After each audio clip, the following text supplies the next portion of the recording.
don't care if you're a liberal, I don't care if you're a Democrat, I don't care if you voted for Joe Biden, I don't care if you vote for Hillary Clinton, I don't care. I'm a conservative. If you're a liberal, that's great. Don't care. What I care about is empowering people to stand up for themselves and to have confidence in whatever they do. And I've heard a lot of your other speakers talk about business, talk about Bitcoin, talk about being entrepreneurs. That's great. I'm not necessarily in business. I do conservative political commentary, which in and of itself is a bit of a business. But I will say this, a lot of you will have confidence in what you do for a living, but that will be where your confidence ends. And for women, that's particularly a problem. I'm not a feminist, but I will say women seem to have a difficult time. They can be the strongest woman in business, they can be the most alpha female or male in that room, but that's where their confidence ends, and that's why you're holding yourself back. You need to have confidence in every area of your life. It needs to be a 360 approach. You need to be proud of what you do, you need to be proud of who you are, and most importantly, you need to be proud of what you believe in. I'm very proud of what I believe in, but I don't care if you and I disagree on our beliefs.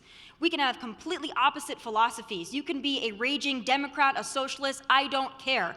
I hope that you're proud of what you believe in, and I hope that you can defend it. And I hope when someone asks you what you believe in, I hope that you answer loudly and proudly. No more of this silent majority bullshit. No more of this, I appreciate what you do, I appreciate you for speaking up, but I just could never do that. Bullshit, you can. That confidence approach that we talk about is in everything that you do. Now, that doesn't mean that you go out and you put your political beliefs in everybody's face, you walk around with a MAGA hat, or you have to wave an American flag in someone's face. You don't have to do that. I wouldn't expect you to do that. I don't do that. And I'm about as conservative as it gets. What I'm talking about is every time that you're in a situation where you feel like you have to hide what you believe in, whether it's around friends, family members, coworkers, maybe future business partners, every time that you sit there and say, boy, they're all talking about their political beliefs, but I'm afraid that mine might not align with theirs, so I'm just gonna be quiet, you are effectively censoring and canceling yourself. Now, if you're a liberal and you do this, please don't. If you're a liberal, please be proud of your liberal beliefs, because then why else would you have them? But the thing about it is, liberals do this so much better.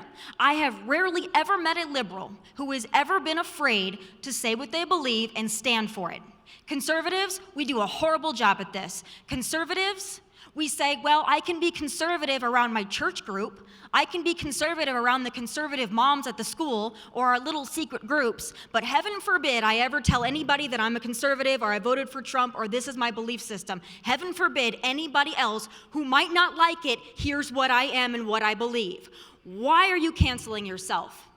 Why are you so afraid of offending people who have absolutely no problem offending you? And they shouldn't. If that's what their belief is, and they believe it strongly, then you should be able to articulate it, and for heaven's sake, you should be able to stand in it and be proud of it. Because otherwise, you probably don't really hold that belief.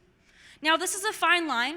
It doesn't mean that you have to go out of your way to insult people, or to degrade people, or to demonize people, but you need to have conversations.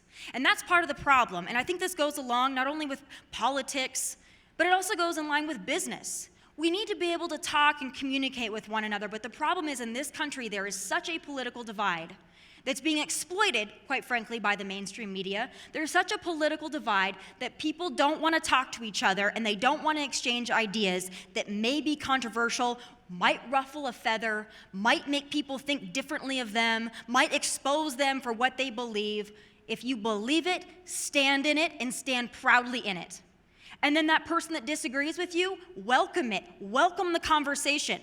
If you're a conservative that only talks to conservatives, you are limiting yourself, not only politically, not only professionally, but personally, you are limiting yourself. If you are a liberal who will only speak and talk to liberals, you are limiting yourself. You are limiting the conversations that you could have, and quite frankly, you are limiting your potential in your business or whatever dream and endeavor you want to go after, simply because you only want to be with people who think like you, or you're afraid of being with people who don't think like you because you're terrified they might find out that you have differences. Celebrate your differences. That is what this country is about.